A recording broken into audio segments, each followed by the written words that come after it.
우리가 잘 아는 시편을 살펴보다 보면은 그 다양한 시편 기자들이 하나같이 비슷한 고백을 하는 것을 우리가 볼 수가 있습니다. 우리가 함께 시편 42편 5절과 시편 88편 14절을 우리 함께 읽었으면 좋겠습니다. 함께 읽겠습니다. 내 영혼아, 내가 어찌하여 낙심하며 어찌하여 내 속에서 불안해하는가?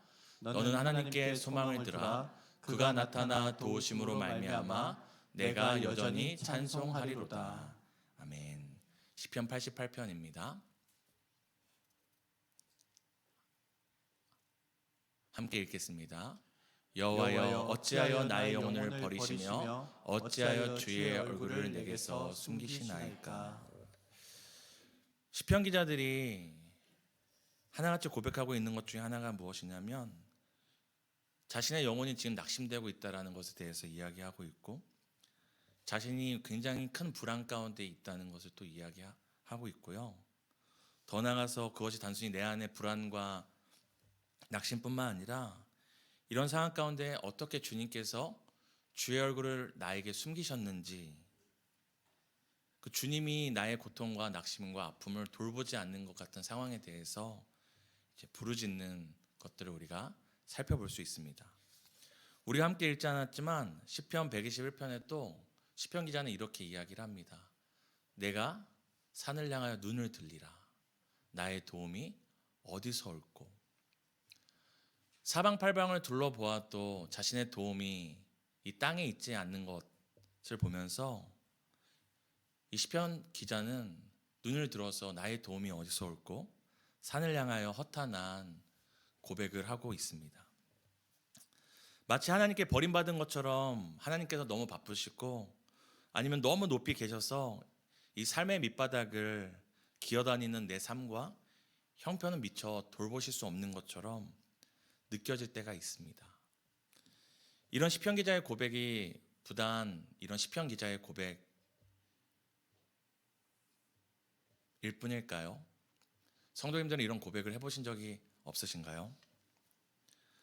정말 하나님이 내 삶에 관심이 없으신 것처럼, 그리고 내가 너무나 비천하고 너무나 밑바닥 가운데 있어서 이런 삶은 돌아보실 수 없는 것처럼 느껴질 때가 있습니다. 그때 하나님을 찾다가 사람을 찾다가 이렇게 세상을 향하여 외치게 됩니다. 정말 누가 나를 도와줄 수 있을까? 누구에게 내가 은혜를 입을 수 있을까? 누가 나의 이런 형편과 상황과 내 마음을 알아서 내 손을 잡아줄 수 있을까? 하게 됩니다. 성도님들은 이런 상황에 이런 고백을 해보신 적이 없으신가요? 오늘 이런 심정으로 땅바닥을 바라보며 살아가는 한 여인이 바로 우리가 읽은 본문에 등장합니다. 정말 누가 나를 돕고 내가 누구에게서 은혜를 입을 수 있을까 하는 그 막연한 마음과 고백을 가지고 오늘 등장한 한 여인이 바로 모압 이방 여인 룻입니다. 우리가 함께 룻기 1장 21절 22절을 함께 읽었으면 좋겠습니다. 함께 읽겠습니다. 내가 풍족하게 나갔더니 여호와께서 내게 비어 돌아오게 하셨느니라. 여호와께서 나를 징벌하셨고 전능자가 나를 괴롭게 하셨거늘 너희가 어찌 나를 나오미라 부르느냐 하니라. 나오미가 모압 지방에서 그의 며느리 모압 여인 룻과 함께 돌아왔는데 그들이 보리 추수 시작할 때에 베들레헴에 이르렀더라. 우리가 전에 살폈던 것처럼 이 나오미와 이방 며느리 룻은 그 인생의 심히 괴로운 풍파 가운데 떠밀려서 자신들이 떠났던 베들레헴으로 다시 돌아오게 되었습니다. 눈물의 씨를 흘리며 걷고 또 걸었더니 오늘 우리가 읽었던 것처럼 이 보리 추수의 시기에 맞춰서 이 기쁨의 단을 거두는 자리에 이르게 된 것입니다. 눈물을 씨를 뿌리며 인생의 풍파를 맞으며 걷고 걸었더니 지금 자신들이 다시 돌아온 그 제자리에 기쁨의 추수와 기쁨의 단을 거두고 있으니 얼마나 기대와 소망이 되었겠습니까? 하나님께서 그 백성을 돌보시는 현장에 돌아온 나오미와 이 룻의 삶은 어떤 큰 변화가 있었을까요?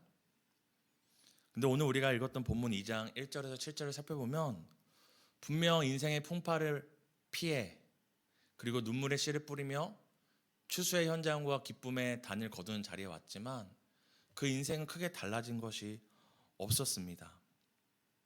분명 나오미와 룻이 베들레헴에 돌아왔을 때 수많은 사람들이 환대해줬고 그리고 나오미와 룻을 알아봤지만 오늘 2절에는 나오미와 룻의 상황과 형편이 전혀 변하지 않고 어떠했는지를 잘 알려줍니다. 2장 2절을 우리가 함께 읽도록 하겠습니다. 모압 여인 룻이 나오미에게 이르되 원하건대 내가 밭으로 가서 내가 누구에게 은혜를 입으면 그를 따라서 이삭을 줍겠나이다 하니 나오미가 그에게 이르되 내 따라 갈지어다 하매. 지금 나오미와 룻이 기쁨의 단을 거두는 자리에 하나님께서 그 백성을 돌보시는 자리에 왔지만 이 두 사람의 형편은 어떠합니까? 지금 밭에 나가서 혹시나 누구에게 은혜를 받는다면 그 떨어진 이삭을 주어야 하는 형편 가운데 있었습니다. 이는 예수님이 아닌 하나님께서 이스라엘 백성을 출애굽하실 때 그 이스라엘 백성에 명령하신 하나의 명령이었는데요. 레위기 23장 22절에는 이렇게 기록되어 있습니다. 우리 함께 읽도록 하겠습니다. 너희 땅에 곡물을 벨 때에 밭 모퉁이까지 다 베지 말며 떨어진 것을 줍지 말고 그것을 가난한 자와 거류민을 위하여 남겨두라. 나는 너희의 하나님 여호와니라. 아멘. 하나님께서 이스라엘 백성들에게 약속의 땅을 이렇게 허락하시고 인도하실 때 한 가지 명령을 하시는데 곡물을 거둘 때 이 밭 모퉁이를 거두지 말고 베다가 땅에 떨어진 것들을 이제 다 거두지 말라고 이야기를 합니다. 이것을 누구를 위한 것이라고 얘기하죠? 가난한 자들과 거류민, 나그네와 같은 삶을 사는 사람들을 위해 그것을 거두지 말라고 얘기합니다. 근데 지금 가난한 자들과 거류민을 위해 땅바닥에 떨어진 남겨둔 이삭을 누가 주우러 가는 것입니까? 바로 룻이 주우러 가는 것입니다.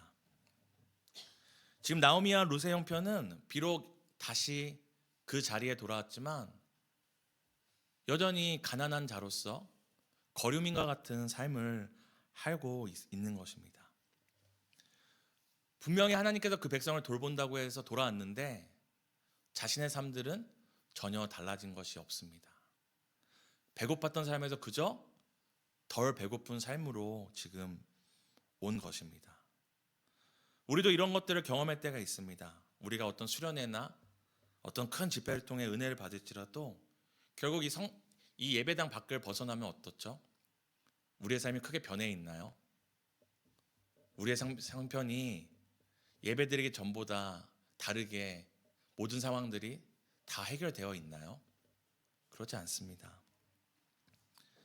우리가 은혜 받은 만큼, 우리가 하나님 앞에 결심한 만큼, 또 우리가 도전받은 만큼 우리의 형편이나 삶도 나아지면 좋을 텐데 우리도 그 약속의 말씀을 붙잡고 약속의 자리에 가지만 나오미와 룻처럼 아무것도 더 나아지지 않는, 변하지 않는 삶을 마주하게 됩니다. 사실 이런 상황들을 반복하다 보면은 하나님의 은혜를 구하는 것에도 회의감을 느끼게 되고 하나님께서 주신 말씀을 감동받는 것에도 큰 회의감을 느끼게 됩니다. 제가 청년들 사역하다 보면 이런 얘기를 하거든요. 저도 눈물 흘려보고 결심해보고 했지만 내 삶에 달라지는 것이 아무것도 없다. 그러다 보니 이제는 그렇게 수련회를 가거나 그런 현장에 나오는 것에 대해서 의미를 찾지 못하겠다고 말하는 우리 청년들도 보기도 했습니다. 지금 나오미와 룻도 그랬을 것입니다. 아니 분명 하나님께서 그 백성을 돌본다고 해서 왔고 분명히 와보니 사람들은 기쁨의 단을 거두고 있는데 자신들의 삶은 그저 주인 모르는 밭에 가서 떨어진 이삭을 주어야지 살아가는 삶이니 얼마나 그 삶이 비참하게 느껴졌겠습니까? 그런데 그런 상황 가운데 룻은 나오미에게 이렇게 이야기합니다. 오늘 누구에게 은혜를 입은다면 오늘 누구에게 은혜를 입을지 모르지만 내가 밭으로 가서 이삭을 줍겠다고 이야기를 합니다. 우리가 두 가지 마음을 생각해 봤으면 좋겠는데요. 첫 번째는 자신을 버리지 않고 자신을 끝까지 쫓아온 이방 여인, 이방 며느리 룻이 저 어떻게 살아야 될지를 몰라서 밭에 나가 떨어진 이삭이라 죽겠다고 했을 때 그렇게 하라고 말하는 나오미의 마음은 어땠을까요? 야, 너라도 있어서 다행이다. 내가 가서 안 죽어도 되니까. 이런 마음이 아니었을 것입니다. 그렇게 자기에게 얘기하는 가서 밭에 떨어진 이삭이라도 죽겠다는 룻의 말에 그렇게라도 하렴 말하는 나오미의 마음은 정말 찢어지는 마음이었을 것입니다. 또한 어머니를 따라 그 백성을 돌본다는 그 소식을 듣고 먼 이방 땅까지 왔는데 어머니가 아닌 자신이 나아가서 어머니를 돌보기 위해 이방 여인으로서 그 이삭을 죽겠다고 말하는 이 룻의 마음도 보통 마음이 아니었을 것입니다. 그렇게 가라고 말하는 나오미도 가겠다고 말하는 룻도 결코 가벼운 마음이 아니라 정말 찢어진 마음을 갖고 여기까지 왔는데 이렇게 살아야 하는 마음을 갖고 지금 밭으로 나가는 상황인 것입니다. 룻은 누구보다 은혜가 필요한 상황이라는 걸 알았습니다. 자신이 나가서 이삭이라도 죽지 않으면 이 상황들이 해결되지 않을 것이라는 걸 알았습니다. 그러기에 그저 자리에 앉아서 은혜만을 바라지 않고 오늘 어떻게 하는 것입니까? 비참하고 찢어지지만 혹시 누구에게 은혜를 입으면 오늘 하루 먹을 이삭이라도 얻지 않을까 하는 마음으로 지금 나가고 있는 것입니다. 룻은 누구보다 은혜가 필요한 상황에서 은혜를 바라며 주저앉아 있지 않았습니다. 그렇다고 반대로 철저하게 분석해서 어머니, 우리 가까운 사람 누구 있으세요? 누구에게 가서 도움을 요청해야 돼요. 이렇게 철저한 계산과 분석으로 어떻게 누구에게 은혜를 입을까 애쓰며 찾아다니지도 않았습니다. 지금 룻이 한 것은 무엇입니까? 누구에게 은혜를 입을지는 몰랐지만 텃밭으로 나가는 것이었습니다. 보잘것없는 이삭일지 모르지만 혹시나 이것들을 하나 둘 모으다 보면 이것이 오늘의 양식이 될까 하는 마음으로 이삭을 줍는 것이었습니다. 사랑하는 성도 여러분, 우리 삶 가운데 예배 드리고 기도하고 결심하고 내가 여러 가지 것들을 약속을 받고 삶의 현장에 돌아간 다음에 아무것도 변화된 게 없을 때 우리가 해야 될 것은 무엇이냐면 포기나 회의감을 갖는 것이 아니라 우리 각자의 인생의 텃밭에 나아가야 합니다. 내가 아무리 예배를 많이 드리고 말씀을 많이 듣고 큰 은혜와 감동을 받았음에도 내 삶이 변하지 않고 내 배우자가 변하지 않고 내 형편이 변하지 않고 내 자녀가 변하지 않을지라도 우리가 해야 될 것은 포기와 좌절이나 그저 감 떨어지기 바라며 입 벌리는 것이 아니라 우리의 인생의 텃밭에 오늘도 나아가야 합니다. 인생의 텃밭에 나아가 보잘것 없을지라도 우리 앞에 놓여진 그 이삭들을 주는 것이 우리가 해야 할 일입니다. 이것은 철저하게 계산되게 어떤 우리의 모든 지혜와 인맥을 끌어서 내 삶의 문제를 해결하는 의미가 아니라 룻이 텃밭에 나갈 때 무슨 소망이 있겠습니까? 룻이 이삭을 줄 때 무슨 기대가 있겠습니까? 보잘것없는 장소였고 보잘것없는 일이었지만 자신이 할 수 있는 일을 찾았던 것처럼 우리의 인생의 회의와 좌절 가운데 주저앉지 말고 우리가 해야 될 것은 인생의 텃밭에 나가 내 눈에 보잘것없는 거 얻는 일을 할지라도 우리 눈앞에 떨어진 이삭을 반드시 주어야 합니다. 왜냐하면 보잘것없는 우리의 인생의 텃밭을 통해 이삭을 줍는 시간을 통해 하나님이 우리의 삶에 역사하시기 때문입니다. 우리가 함께 룻기 2장 3절 4절을 함께 읽었으면 좋겠습니다. 함께 읽겠습니다. 룻이 가서 베는 자를 따라 밭에서 이삭을 줍는데 우연히 엘레멜렉의 친족 보아스에게 속한 밭에 이르렀더라. 마침 보아스가 베들레헴에서부터 와서 베는 자들에게 이르되 여호와께서 너희와 함께 하시기를 원하노라 하니 그들이 대답하되 여호와께서 당신에게 복 주시기를 원하나이다 하니라. 룻은 자기 시어머니 나오미에게 말한 것처럼 이 추수하는 밭에 이르러 이삭을 줍기 시작합니다. 이삭이 정말 작은 것이잖아요. 이것을 얼마나 많이 줄 수 있을지, 언제까지 줄 수 있을지 계산도 계획도 할 수 없었지만 그저 묵묵히 베는 자의 뒤를 쫓아가면서 이삭을 줍기 시작합니다. 그게 룻이 할 수 있는 전부였기 때문입니다. 그런데 룻이 할 수 있는 것은 정말 보잘것없는 것이었고 인생의 텃밭에 나가는 것이었지만 오늘 성경은 룻이 알지 못하던 일에 대해서 이렇게 이야기합니다. 우리 방금 읽었던 3절에 뭐라고 이야기합니까? 룻은 이삭을 줍는데 우연히 엘리멜렉의 친족 보아스에게 속한 밭에 이르렀다고 이야기합니다. 계획한 것도 아니고 계산한 것도 아니었지만 그저 눈앞에 보이는 밭에가 이삭을 주었는데 자기 시아버지, 자기의 남편과 친족 관계인 이 보아스의 밭에 우연히 이르렀다고 성경은 이야기합니다.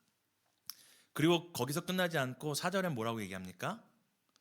우연히 룻이 그 밭에 이르렀을 때 4절에는 마침 보아스가 베들레헴으로부터 와서 그 밭에 이르렀다고 합니다. 룻은 우연히 왔고 보아스는 때마침 그 밭에 오게 된 것입니다. 우리 한번 경우의 수를 생각해 봤으면 좋겠는데요. 룻이 조금만 늦었다면, 만약에 보아스가 조금만 빨랐다면 룻이 창피해서 내가 밭에서 이삭을 못 줍겠다, 차라리 설거지를 하거나 다른 걸 한번 찾아보아야겠다, 다른 일자리를 찾아 나섰다면, 아니면 보아스가 그 밭이 아니라 다른 밭을 둘러보러 갔다면 이 룻이 아무리 수백 번 수천 번 우연히 친족의 밭에 왔을지라도 때마침 이 보아스를 만나는 일은 없었을 것입니다. 분명히 보면 룻도 우연히 왔고 이 친족 보아스도 때마침 왔던 것인데 어떤 사람의 계획도 우리 눈에는 보이지 않는데 정말 이 경우의 수가 딱 들어맞지 않으면 일어날 수 없는 일이 우리 눈앞에 펼쳐지는 것입니다. 이 성경을 보면은 사람의 계획은 안 보이는데 이 우연과 마침이 만나는 어떤 계획이, 철저한 계획이 있음을 우리는 생각할 수 있습니다. 룻도 계획이 없었고 보아스도 계획은 없었지만 바로 하나님의 계획은 그 자리에 있었기 때문입니다.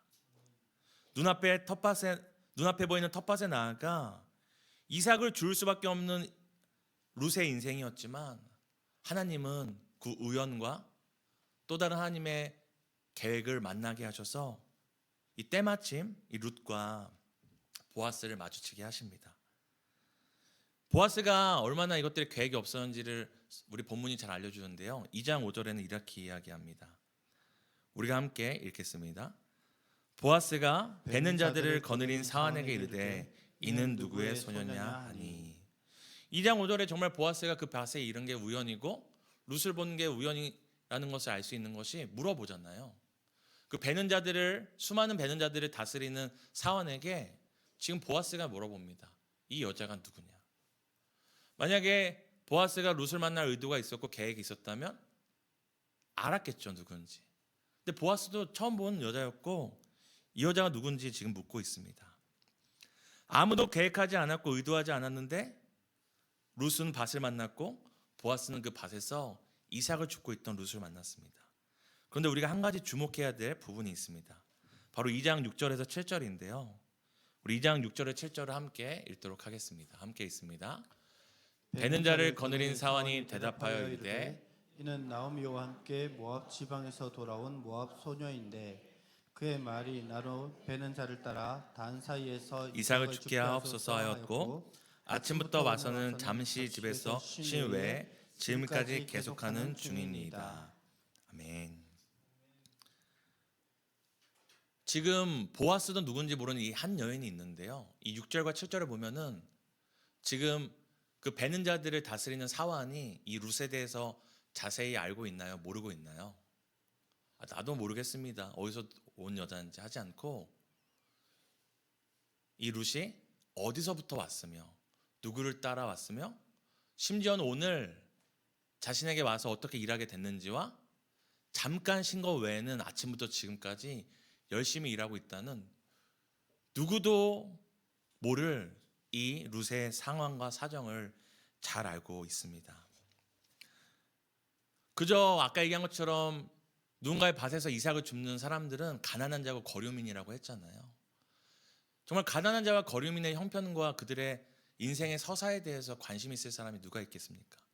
근데 이 사환의 고백은 마치 룻이 이방 땅에 있을 때부터 그리고 그 모든 여정을 다 살펴본 사람처럼 이 룻에 대해서, 가난하고 거류민일 뿐인 이 룻에 대해서 너무나 자세하게 서술하고 있습니다. 이건 단순히 사환이 이 룻에 대한 정보를 잘 알고 있다는 것을 성경이 얘기하는 것이 아니라 누가 룻의 형편을 이렇게 잘 알고 계시다는 것을 우리에게 말해주는 것입니까? 하나님께서 룻이 어디서부터 왔는지, 누구를 따라왔고 어떤 과정과 여정 가운데 오늘 쉬지도 않고 아침부터 이 시간까지 애쓰며 무엇을 위해 이삭을 줍고 있는지 알고 계셨기 때문입니다. 그저 나오미를 만난 순간부터 룻의 삶과 형편을 아셨을까요? 저는 그렇지 않다고 생각합니다. 룻이 태어나기도 전부터 룻의 모든 형편과 여정을 하나님은 알고 계셨기에 오늘 아무도 주목하지 않는 이 룻, 가난하고 거류민일 뿐인 이 룻의 여인에 대해서 성경은 상세하게 진술하고 있는 것입니다. 사랑하는 성도 여러분, 우리의 삶이 오늘 어떤 의미가 있고 어떤 일들이 벌어질지 모르는 인생의 텃밭에 나아가 무기력하게 이삭을 줍는 상황과 형편이라 할지라도 우리의 인생의 여정을, 서사를, 우리의 눈물을 하나님이 아신다는 것을 기억하셔야 됩니다. 아무도 주목하지 않는 그 순간, 설거지하는 순간, 빨래하는 순간, 아이를 돌보는 순간, 아무도 주목하지 않는 곳에서 허드렛 일을 하는, 세상에서 무시받고 일터에서 매일 똑같은 일을 보잘것없는 하는 인생이라 할지라도 오늘 사환이 룻의 인생의 여정을 진술한 것처럼 하나님은 우리의 인생의 모든 여정과 서사를 놓치지 않고 주목하고 계시다는 것을 믿으셔야 합니다. 누군가 하나님을 향하여서 이 사람이 누굽니까? 이 보잘것없는 인생이 누굽니까? 이 분당동과 서영동에 아무도 주목하지 않는 이 가난하고 거리고 무시당하는 이 사람이 누굽니까? 할 때 하나님께서는 모른다 말씀하지 않으시고 내가 그를 안다. 그를 모태에서부터 내가 그를 알고 모태에 짓기 전부터 내가 그를 알고 그를 향한 꿈과 계획이 있었다고 말씀하는 분이시라는 걸 믿으시길 바랍니다. 사람들은 주목하지 않지만 하나님은 우리가 오늘 여기까지 어떻게 왔는지 다 기억하고 계십니다. 오늘 왜 우리가 무기력하게 인생의 텃밭에 나갈 수밖에 없는지 하나님은 알고 계십니다. 하나님은 오늘도 우리가 인생에 이삭을 주우며 어떤 실망과 낙심 가운데 있는지를 알고 계십니다. 그 모든 것을 아시기에 하나님은 모두를 위한 계획을 갖고 계시고 모든 것을 아시기에 우리를 향한 또 다른 길들을 만들고 계심을 믿습니다.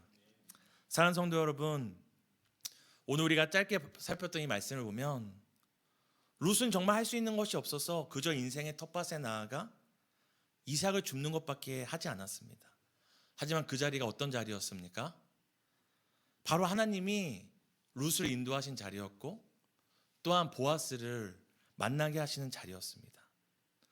우리의 인생의 텃밭이 보잘것없고 오늘 이렇게 살아서 뭐하나, 내가 오늘 반복되는 이삭을 주어서 뭐하나 싶을지라도 바로 그 자리가, 그 순간이 하나님이 결코 놓치지 않고 우리를 인도하시고 이끄시는 자리임을 믿으시길 바랍니다. 오늘 룻도 계획이 없었고 보아스도 계획이 없지만 모든 순간, 모든 과정이 하나님의 계획 안에 있었음을 우리는 보았습니다. 우리는 무계획일지라도 하나님은 단 한순간도 우리를 향한, 우리 자녀를 향한, 우리의 가정을 향한 무계획, 계획이 없는 순간이 없으심을 믿으시길 바랍니다. 오늘 우리가 마지막으로 룻이 우연과 마침 가운데 만났던 이 보아스의 이름을 살펴보았으면 좋겠는데요. 이 보아스의 이름 뜻은 바로 그 안에 능력이 있다는 뜻입니다. 그 안에 능력이 있다. 지금 이 본문을 통해 하나님께서 우리에게 말씀하시는 것이 무엇입니까? 오늘날 우리가 아무런 계획이 없고 계산을 가늠할 수 없는 막막한 삶을 살아갈지라도 오늘 인생의 텃밭에 나아가 우리에게 주어진 인생의 이삭을 주울 때 그것에 능력이 있는 것이 아니라 누구에게 능력이 있다고 우리에게 말씀하시는 것입니까? 오늘 너의 인생의 텃밭과 이삭의 양에 우리의 삶의 능력이 있는 것이 아니라 거기까지 인도하신 하나님, 그 시간을 통치하신 하나님, 그 모든 순간순간에 다스리는 하나님 안에 능력이 있다는 것을 우리에게 말씀하고 계십니다. 우리는 계획이 없을지라도 우리를 향한 하나님의 계획은 늘 있고, 우리는 능력이 없을지라도 우리를 매 순간 이끄시는 하나님의 능력이, 하나님 안에 우리의 능력이 있음을 믿으시길 바랍니다. 우리의 무기력한 텃밭과 이삭을 통하여서 얼마나 하나님 안에 큰 능력이 있는지를 이 땅 가운데 보이실 그 하나님을 우리가 소망하며 믿고 살아가는, 오늘도 인생의 텃밭을 담대히 나아가는 우리 모든 성도님 되시기를 예수님의 이름으로 축복합니다. 우리 함께 그